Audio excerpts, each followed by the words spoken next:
Welcome everyone to the Fourth Down Under podcast, a brand new podcast brought to you by Rubbish and my voice of reason, one of my best mates, the Pistol. This is a brand new podcast, just a couple of Australians who have a passion for the NFL and so much of a passion that we want to talk about it all the time. In fact, we do, but now we're just going to record it. Pistol, how are you, mate? You going well? I'm very good, very good. It's exciting time of year, isn't it now? Like, It is. you know, with we're straight into the two weeks into the preseason matches in the NFL, and you can see the season's just around the corner.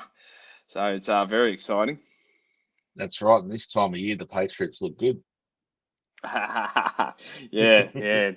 Well, mate, you get a new coach, you get some new players in. Things can turn around pretty quickly, and they do turn around very quickly in the NFL, more so than say some of the other sports that we follow. Yep. So yeah, it's really interesting. I mean, me being a Broncos fan, we had a little bit of success last year, if you can call being, making up the numbers in the playoffs success. But it's good. You can always look at it with some degree of optimism at this point. So like I said, we're just a couple of mates living here in Western Australia, who just wanted to talk NFL because if anyone listens to this podcast, you may not know, but the NFL I think is slowly starting to get a bigger footprint in Australia, but we've been fans of it for years, right? And so there isn't a lot of content in Australia for the NFL. You have to basically go into onto the ESPN website, NFL website, whatever, or listen to some American radio stations to get a lot of the content that we actually crave. So yeah, that's why we are doing this right now. So I guess maybe to give a little bit of background, Pistol, do you want to sort of talk about your journey into NFL fandom? Who do you support? I know who you support. Who do you support? So Pats man, pretty much got into that via Madden on the PlayStation back in the day. That was Having my Tom first Brady, introduction, and having Tom Brady and as your quarterback also didn't hurt, did it? that did not hurt playing Madden. Yeah, so that was sort of how I picked my team. So it's been a successful little period. Probably Yeah. couldn't have picked a better side starting out, but obviously that's the recent sort of history. We don't, yeah. Yeah, look, I mean, my brother, who maybe one day will get on this podcast, he's a big, he's everything Boston, but certainly a big Patriots fan as well. And I mean, I won't call you a bandwagoner. I would never do that. But I always have curious. I've got a lot of questions about Patriots fans because if they're not from Boston, I always wonder what made you go for them. It's like all those Chicago Bulls fans from when we were growing up. Like it just happened to be that Michael Jordan was dominating at that time. And yeah, you've been a Jordan, a Bulls fan forever. But that's okay. I'll let you off. I know it's not the case for you. With me, it's definitely not the case. I love American sports just in general, right? But when it comes, I'm spread across, like in the hockey, I like Minnesota Wild, in baseball, I like the Toronto Blue Jays, in basketball, Golden State Warriors, and in the NFL, which is my biggest passion, is very much the Denver Broncos. But my introduction to the NFL wasn't Madden. It was one night I was driving home from work, and in the middle of the night there was on what is it that what's the sports channel here in on the radio in not Coast FM in WA? There's a sports SEN. no, it's on just free air local radio. I can't Yeah. remember exactly, but that and in the middle of the night just popped on this American sports show, JT the Brick with Tom Looney, and they were really bombastic, sort of passionate, emotional guys, always getting in arguments. And their biggest passion was NFL. And so I started listening and listening and listening. And then I realized that they were on Fox Sports Radio. So then I started listening to more channels on directly on Fox Sports Radio. And I got onto sort of Ben Maller and all of these other shows. And the more I listened, the more I realized actually, you know what? I'd like to actually know what these guys are talking about. I enjoy their content because most of the time they're just arguing and getting angry and all this, and I find that quite entertaining.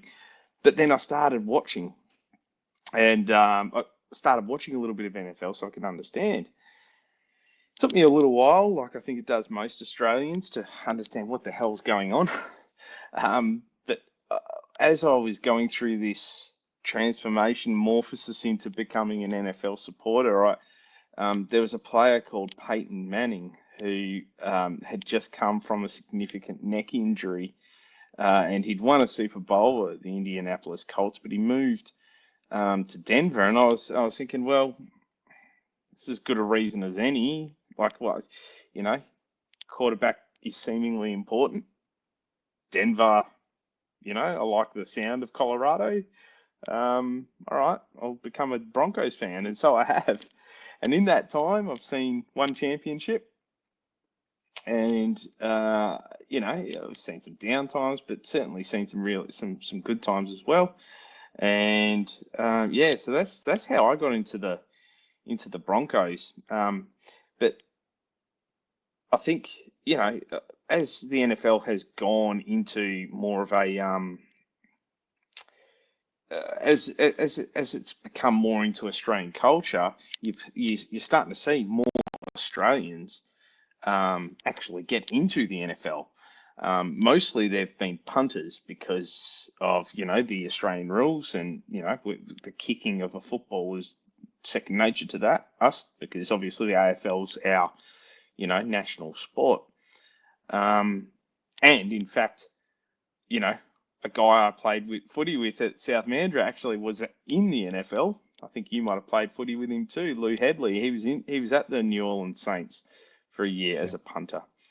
But we are starting to see more and more players become positional players. Not just the punter. So it's good, I think, and I don't know what the leagues are like here in Australia. I don't know. I'm assuming that there is, and probably something that a bit of homework for me to do is to actually look and see, do we have an arena league or something like that here for the NFL played in Australia? But we're starting to, this is starting to become more and more Australians involved, and one of them just won a Super Bowl earlier this year, Malachi. So that being said, maybe this is a good point for us to start up. I know you've done a lot of research on that, but maybe we can do a bit of a rundown on those Australians into the NFL before we sort of discuss some of the other ongoing topics at the moment. Yeah, so you mentioned the Aussies originally, like your Ben Grahams and your Sav Rocker and a couple of others, usually go in as punters. But recently we've seen your Jordan Malata, as an offensive tackle. He just won the Super Bowl, as you mentioned. You also got Daniel Fairley. He's with the Ravens. He's rumored to be starting this year for him, and they're tipping a breakout year for him there. And then you've got Lucky Tarsi at the Raiders, another offensive lineman. Some of these are big boys. Probably what you wouldn't call standard Aussies. They're built brick shithouses, basically. If you've seen Jordan Malata, just copy and paste. These boys are huge. And then you got Lakin I'm going to get his name wrong, Bakalali. He's with the Eagles as well, another offensive tackle. He come through that international development program, which is actually going really well. There's a lot of guys coming through that. So he's second string at the moment. He's probably sitting behind Malata in that second team. And then you got if we're not looking at punters, you got Thomas Yasmin, who's with the Chargers at the moment as a tight end, which is a bit of an unusual position for an Aussie, really. They're usually OTs or punters for the most part. And you got Luke Felix Pualo. He's with the Seahawks. He's recently joined as a rookie, and looks to have earned a spot on Seattle's roster as an undrafted free agent. So be interesting to see how he goes this year. You guys, the Broncos, have actually got Jeremy Crawshaw, who actually looks all right. He's Australian, is he? He is, yeah. Right. I didn't think they were even know talking that. about some trick plays potentially for him. I think that was more pre-season based than anything. Yeah. Oscar Chapman, another punter. He's with the Vikings. He's just recently drafted. Michael Dixon, he's been around for a little bit. He's with the Seahawks still.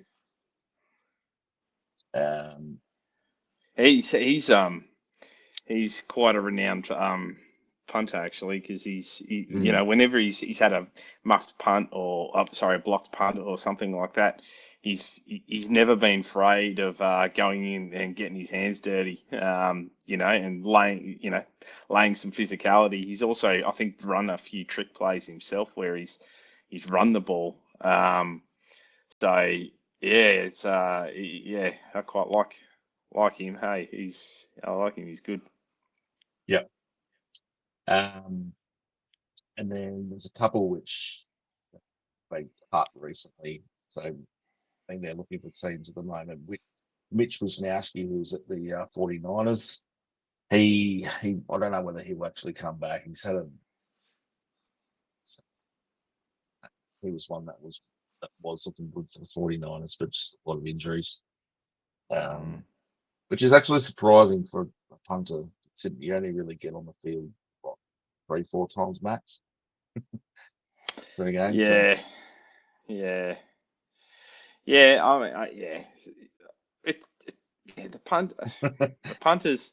I mean, it's a bit of a joke position, but I mean, it's not a joke position. It's an important position, but it's not like most American sports, you know, radio that I listen to are sort of like, punters are sort of not even really part of the team. They're just like, just these guys who are just out there, and you know, they can kick a ball a long way, and you know, and they're interchangeable. That's the other thing. Like, you know, we mentioned earlier Lou Headley, who was playing for the Saints. Like, he had 1 year, he was all right.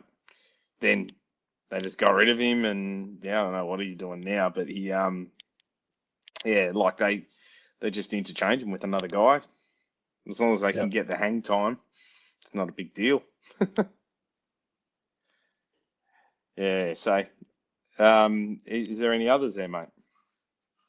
They're the main ones. I've also got a couple coming through college as well. So I've obviously got Eddie Maguire's young bloke, who, for those who don't know, potentially in the States, he's a big media personality here down in Australia. And his son just won the championship as the punter.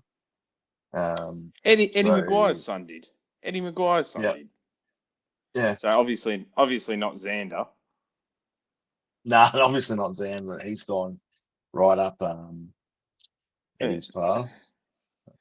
Yeah, right. So, right, I was not aware of that at all, actually. Yeah, Joe Maguire. That's Joe Maguire, right? Okay, yeah. We'll have to look out for young Joe Maguire then, if he's played for Ohio State. They won the Okay. championship So there. So right, yeah, right. I believe I could be wrong, but I believe he's the first national champion we've got. Really? Yeah, that doesn't. Surely not. Okay, mate. Maybe far out. Okay, yeah. Geez, I would have thought there would have been at least one, but maybe not. Because a lot of our players sort of come in as like as we've said, like with the punting, that they're not really necessarily punters at a collegiate level. They've been brought in Yeah, doing, that's right. out of season sort of trials, I suppose. Um, yeah. Okay. Yeah, Well, they're that's starting interesting. to go through that college route now. Like even Aaron Sipos, who was with St Kilda for a bit here in the AFL, he ended up, I think it was University of Hawaii, maybe played there Well, for a little bit. Max Duffy, who played for Max Duffy, who played for Freo, ended up going down Mm. the collegiate path. I don't know what happened to him.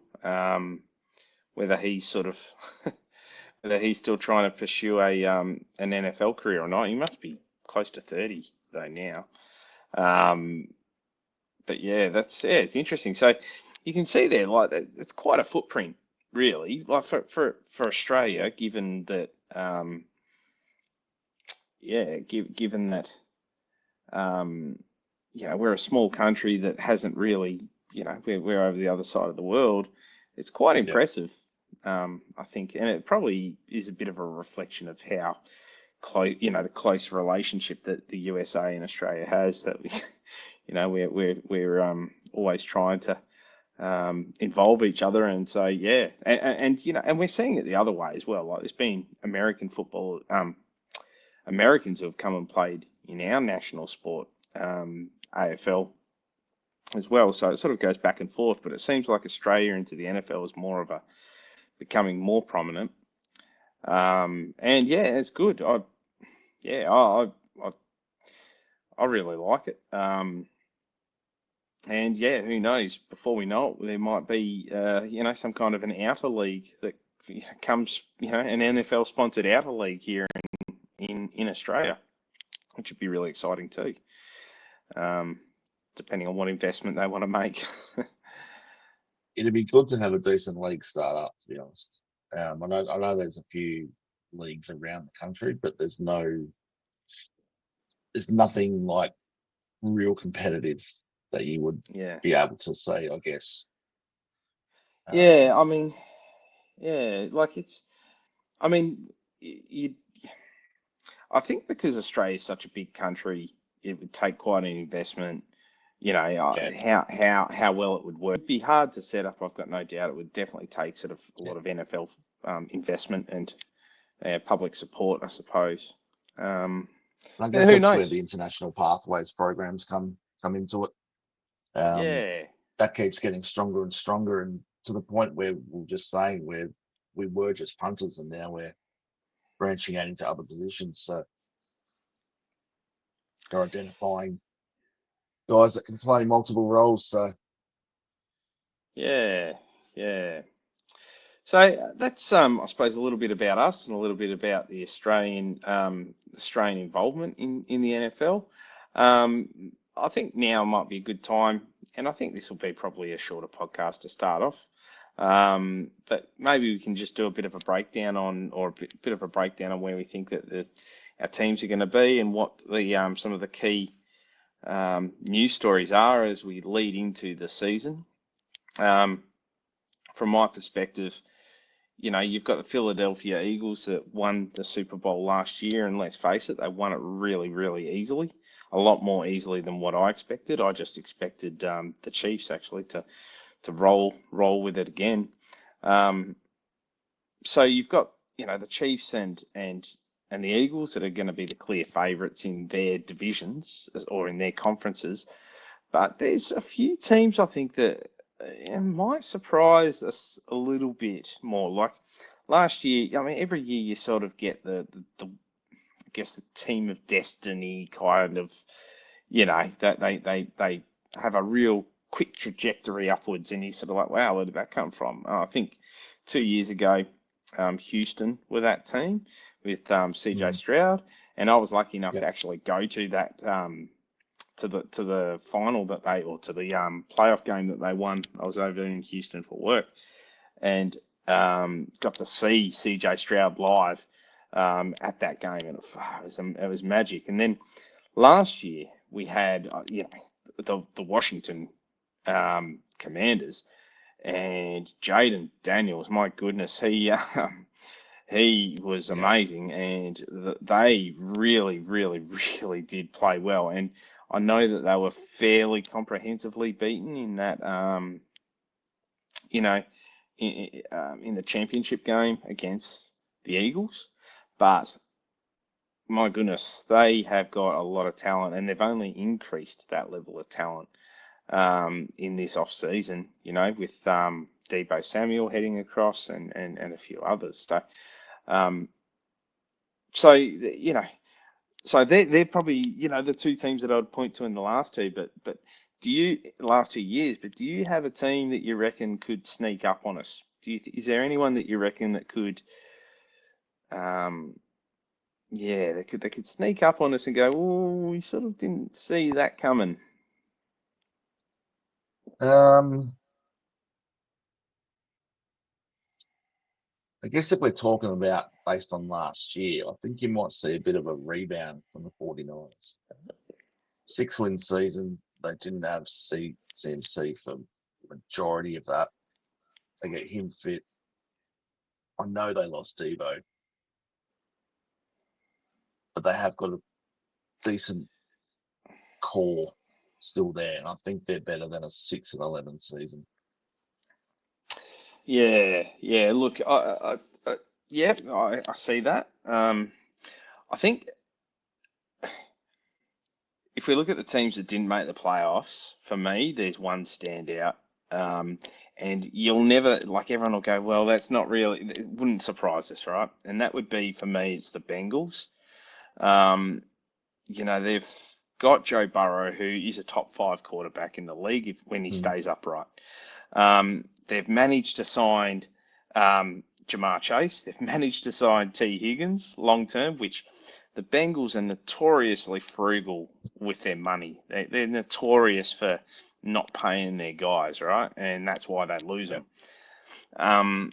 However, they've done that now, and it looks like they may even be on the pathway to signing long-term Trey Hendrickson, who's their most important defensive edge rusher. So um, if the Bengals stay healthy and they've got these guys who are all A-grade players, they really, I think for me, I actually think that they could be a Super Bowl contender. Not just make the playoffs, but actually be a Super Bowl contender.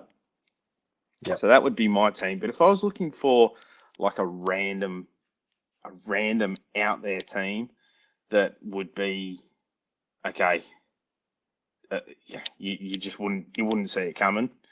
It would probably be, I think, I'm gonna I'm gonna regret saying this. I know the second I'm gonna regret saying this, but it would be. I I actually think the New York Giants. Now I've got no love for Russell Wilson, given what he did or didn't do for for the Broncos, and I kind of feel like he's a bit of a diva. Doesn't really, yeah, I don't really vibe with him. Yeah. But I do think that I do think that he is good enough in a division of average average teams, like aside from the Eagles, obviously, who who won it all. But you've got um, the the Cowboys, who are a hot mess, and Yeah. then you've got the Commanders. Okay, no, you know what? I've talked myself out of it. They're actually in a very good division. Yeah, Yeah. no, so scratch all that the Giants aren't the team. The Giants aren't the team. I've talked myself out of it. They're no chance. They're nowhere. But Yeah, I do well, the think I. Commanders just added Debo, so Yeah, nah, you're right. No, it's yeah, no, I've talked myself out of that one. If the other team then that I was weighing up between would be Atlanta. I feel like that, when you're in a division with the Saints, the Panthers, the Bucks, and they've got Michael Penix Jr., who actually showed a little bit last year. They've got Pitt. They've got some other offensive weapons, and they've managed to um, draft pretty well. They could be another one that I think could probably take their division and maybe do a little bit of a run. yeah, well, they've got a good running back. I like Drake London. Yeah, I tend to agree a little bit. I think it'll Yeah, I should need go. Penix Jr. to improve again. I mean, I don't see Penix Jr. being too dissimilar to Bo Nix. Um, in the way that they play. I don't see superstar out of either of those guys, but I do see enough arm talent and enough game play where they can do what they need to do. Let's not forget that, Penix Jr.'s kept Kirk Cousins out. Now, the most bizarre thing out of everything that happened in this offseason for me was the Falcons keeping Cousins. I've got no idea why they have. Yeah, I can only assume it's because other organisations haven't wanted to sign up to the massive amount of guaranteed money that he is due. So he's got another yeah. three. He's got another 3 years there. So I just cannot The only believe way that. he leaves is if a team loses a QB with injury, Yeah, yeah. and it'd have to be a playoff team. Yeah, yeah, yeah. You would think so. Um, someone like Lamar Jackson goes down, all right, straight to Baltimore. Yeah, look, that's probably where I would sit now. If I look at some of the there's been every year there's so much movement, right? Um, I look at some of the headlines that have happened at the moment. You've got the Colts, who I mean, they've had a crazy offseason. Obviously, their owner passed away. Um, they spent a top first round pick, top 10 pick to get Anthony Richardson, who they've just made the backup to Daniel Jones, who Daniel Jones was a top 6 pick, and he's proven to be very poor. So yeah, but I must admit, I was quite surprised that Jones won out that battle, because it's basically an admission, an admission that they're likely gonna move on from being in the Anthony I was Richardson just so business. surprised with that call when I seen it come through. I can't have Daniel Jones as QB1 anyway. Another one that I've noticed is that there's now talk that the Giants might be looking to trade Jameis Winston. You talk about backup quarterbacks who are looking for opportunities, and Jameis, It's third string, isn't he? yeah, behind Jackson Dart and obviously Russell Wilson. So now it's like, well, where's Jameis? And surely there's a place in the NFL for Jameis Winston. Like, I like the guy. He turns the ball over way too much, but he'd be a solid backup. If I were the Baltimore Ravens, or if I were the Washington Commanders, I'd be trying to get into the Jameis Winston business, because I think that he would suit their scheme pretty well. Then was the Ravens got Cooper Rush. Yeah, so nobody. Cooper Rush is garbage. So, Yeah. So that's probably just a couple of things that I saw. I also noticed that Joe Flacco won out the Browns starting QB job. That was quite interesting because all the talk was about Sanders. So, Well, and I know it's only pre-season and they're talking him up, but well, I mean, it's interesting because they had such a big quarterback room, right? Like, obviously, Deshaun Watson, who I think is finished, um, he do 2 Achilles injuries. I don't think he's coming back from that. And to be fair, he it should wasn't be very back good. regardless. No, you're right, but he wasn't very good anyway. Yeah. So you got Deshaun Watson, who's sort of sitting in the wings, but then you had Kenny Pickett, who was a first-round draft pick. You had Shedeur Sanders, and you had Dylan Gabriel. And Joe Flacco. And Flacco's 40 years old. So the Browns, this strikes to me as a team that feels like they need to at least be competitive, given everything that they've sunk into Deshaun Watson. The amount, like the highest amount of guaranteed money ever paid, and he's given them nothing but injuries and just bad play and suspension. So yeah, now they're like, okay, well Flacco, he was there 2 years ago. He was actually the quarterback in that game that I went to, as I mentioned, against Houston. He won 4 out of 5 games and played really, really well. So yeah, it's just interesting. 40-year-old. You've got 2 young guys there who are plausibly the future. So they're giving him the keys. But Yeah. I I just wonder whether a little bit of that's curbing the ego of Sanders, I guess, making him sit maybe. and wait. They've also got the Browns have got in their first 6 weeks, they're playing every team they're playing is a playoff team. So they've got like one of the hardest runs, and you kind of wonder maybe are they bridging? Are they going to do like a bridging situation? Let Joe Flacco take the pain, and then after 6 weeks, when the fixture opens up a little bit, Yeah. bring in Sanders or Gabriel. The story will be if he starts losing, as in Sanders Yeah, losing, that there's going to be a bit of a story there. But if it's on Flacco, then it's an easy transition to say, yeah. right, Sanders, you're it. So they've got some interesting, yeah. I so I'm assuming they're going to release Kenny Pickett. I'm assuming that's what will happen. Um, yeah, it's quite an interesting one that um, how the Browns have gotten themselves into that situation. But yeah, Well, here we are. Pickett's injured at the moment. He's done a string, so Yeah.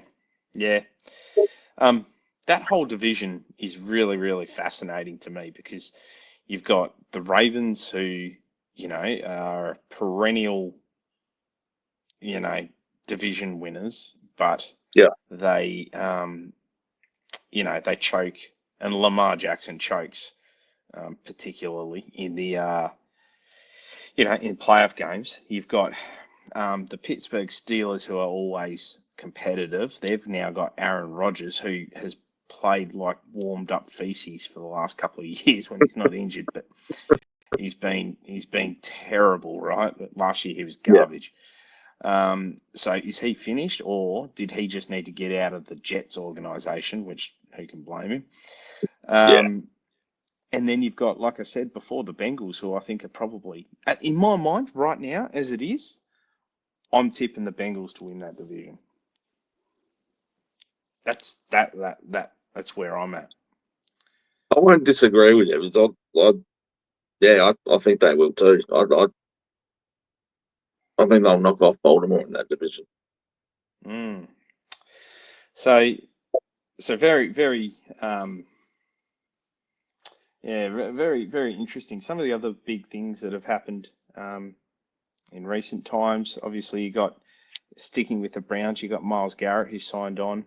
asked for a trade, and then they gave him what he wanted because he's like in the Aaron Donald mold of just top Hall of Famer level defensive players. So they caved and gave him what he wanted, which I fully agree with. They should have just given him what he wanted anyway.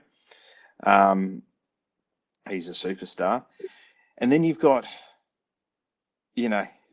Dallas, America's team. And what a mess they are. They never fail to give, Dallas, in as such that they never fail to give you content to talk about. Like that, Jerry Jones is a carnival barker. He's not happy unless it's all about him. He bought the team. He was an oil baron. He bought the team that he loved, and now he's like, well, I'm the general manager, but I don't know. Is he a good enough general manager? Because they have been nowhere for a long time now. Dak Prescott is an overrated quarterback. He is not that good. You've got, he was trying to get Shedeur Sanders' dad, Deion Sanders, former Cowboys legend, to come and coach, and that didn't work out. And so he ended up with Schottenheimer, which came out of the blue. And, does anyone have any faith that he's going to be a good coach? Like, I don't know. Like, it's, and then, we talk about Myles Garrett and Aaron Donald and those guys. Well, Micah Parsons was talked up in that regard, and, and now he's asking for a trade. I'm yet to be convinced he's actually going to leave. But yeah, and I think it's obviously going to be a monetary thing why he's not hanging, while he's having a bit of a tantrum, because they paid Dak Prescott, they paid the wide receiver, they paid everyone else, and he's obviously feeling like he's getting left out. So it's Dallas are a mess. Yeah. It's an interesting one, that one, because what's been reported was he had a conversation with Jerry one-on-one, and then he tried to get his manager in on the conversation, and they basically said, no, you're not bringing your manager in, this is the deal. That's odd. It's an odd way to do business. Like, how do you not have a manager in when you're talking about contractual conversations and stuff? That's So from Parsons' point of view, he went into a general chat meeting, and it wasn't an official contract meeting. And what was discussed is basically what, the Cowboys are offering, and that's what's been reported anyway. So how much truth to that there is, I don't know. Yeah. Then you've got it's bizarre. Oh man, I don't know. Oh yeah, the Cowboys are they're always going to be the highest drawing crowds, highest drawing views. They're the most profitable team in the NFL, which is the most profitable league in America. So they're the most valuable team in America, right? But they just don't deliver. They do not deliver. And I actually think that they paid Dak Prescott, but man, they should have just traded him. They should have traded him and tried to, try and bring in somebody new. But maybe that's what they end up trying to do at the end of this year, because the next year's quarterback class is meant to be a lot better than this year's. Yep. So some other teams, I think one thing that our listeners will not know yet, but I know is that the main thing for me is that the LA Rams are garbage. That's all I care about. No, it's not all I care about. I want Broncos to win, but I also want the LA Rams to be terrible, because I cannot stand them. I cannot stand any of the LA teams really in any sport. Yeah. So they're running around at the moment with Stetson Bennett as their QB, while Matt Stafford is having ongoing back issues. So fingers crossed for him, because he's 37 years old. He's been beaten up his whole career. He's a good player. He's a Hall of Famer player, right? But geez, he's been close to retirement for a few years, but he's got a guaranteed contract for the next 2, I believe, on top of this year. So he's not going anywhere while there's, whilst there's the opportunity for him to keep getting paid, even if he doesn't make it out there. That's right. He'll just sit and re-up and get paid. Yeah. So, and as long as Stetson Bennett is a QB, LA Rams aren't going anywhere. No matter what that jumped up coach of theirs does. He's a good offensive mind. He's a good coach. I just don't like the bloke, but I think that they'll struggle. They'll struggle if Matt Stafford is not playing, then they have to deal with who you were saying before, the 49ers, who will hopefully be healthy. The 49ers, the division's garbage as well. That's the problem. Seattle are not going to be any good. Neither are Arizona. So, I see a pathway where the Rams, even without Matt Stafford, are still very much competitive for their division, which sucks. Yep, unfortunately. Now let's talk about your mob. You got a new coach, Mike Vrabel. I noticed on the weekend that they had a very good win, 20-12 over Minnesota. What are your thoughts? What are your hopes for the New England Patriots? Hoping to see an improved game performance right across the board. I think Vrabel's going to bring a little bit of toughness, to be honest.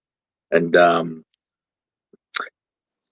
we win 4 games last year. I think we can increase that to maybe 6, somewhere around there, and be a bit more competitive in some situations.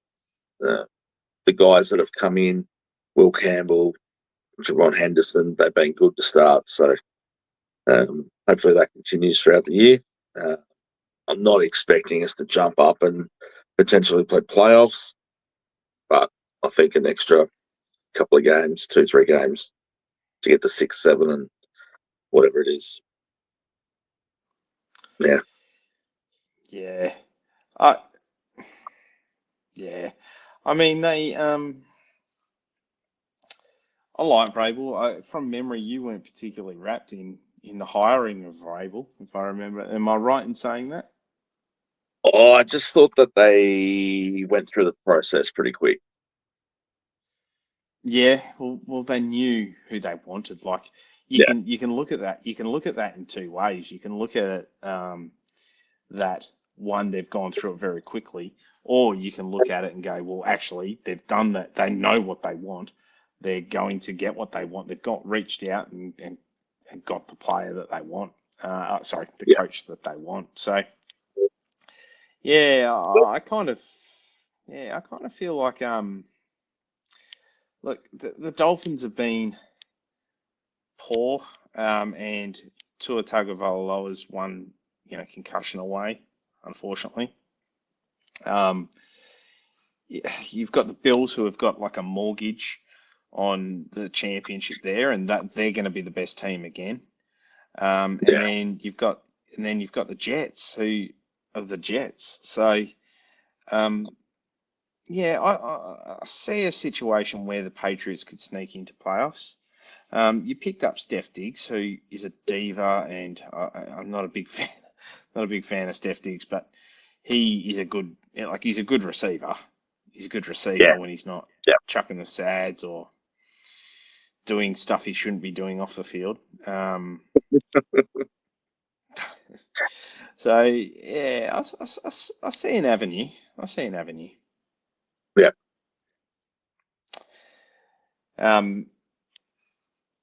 Yeah. So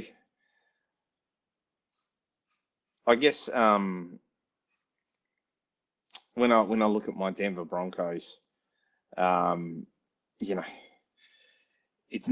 life is never gonna be easy when you're in a division with Patrick Mahomes.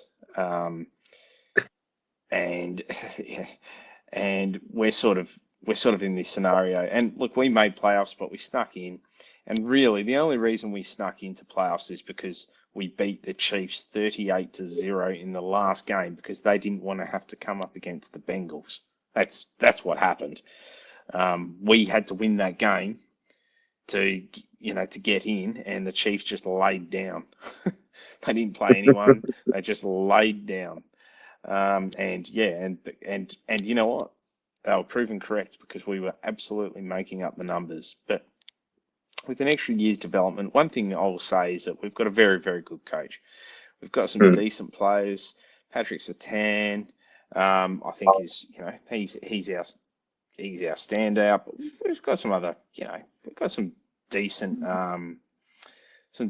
role players in there as well. I'm just trying to say the 10. Cortland Sutton, I think he's a pretty decent wide receiver.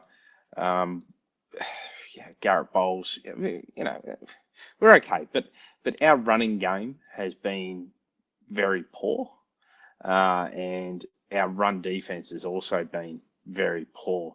So that's I don't know. I kind of just feel like we're I kind of feel like we're like J.K. Dobbins is our, every down running back. Like, I don't know. I still feel like we're probably a little bit short in a lot of ways. So we just have to see how we go. We've got the Chargers, who I think have also got an incredible coach in Harbaugh, but far out, man. They completely folded in the playoffs for the second time in 3 years as well. So and then the Raiders. I think the Raiders are. You're very bullish on the Raiders getting Pete Carroll and going down that path. I kind of feel like they're going to be doing the same thing as they always have. Yeah, I just thought it was a good fit at the time. I think the name itself brings a little bit of what's the word I'm looking for? Bit of respect, I guess. Super Bowl.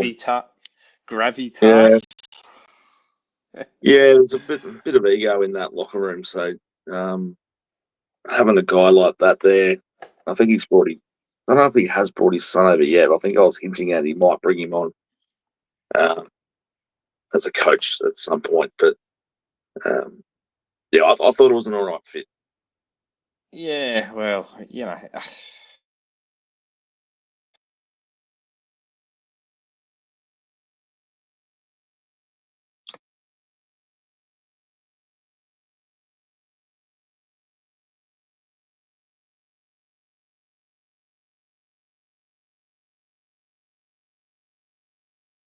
I think Karatha's playing funny buggers with me.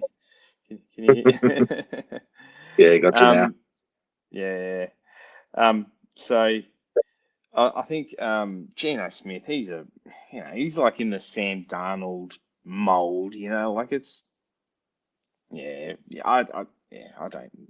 I'm not, put it this way, I'm not worried about the Raiders. They might surprise a few, but not particularly worried about them for sure. Yeah. Although Brock Bowers, the tight end's quite good. A lot of time. He's good. Max Crosby. Yeah, they've got some players. There's no doubt they've got some players. I mean, you never say never, do you? You never say never. But I don't know. It'd be interesting to see what a new coach does. I mean, we're talking about Bravo for my lot. It'll be interesting to see what Carroll does at the Raiders, whether he can turn it around. What was their record last year, actually? They only won like 3 games. I'm pretty sure that. 3. It might have been 4. I know they won their last game to give up the first pick. Yeah, Or 4. something. Yeah. So. But I mean, they're in your division, so they're going to be making up the numbers with the. Yeah, they're going to be 4th in that division. I would be staggered if they weren't. Yeah. I'll say we should sign off. Absolutely. And, very good. We'll catch up again. Catch up again soon. Absolutely. Cheers.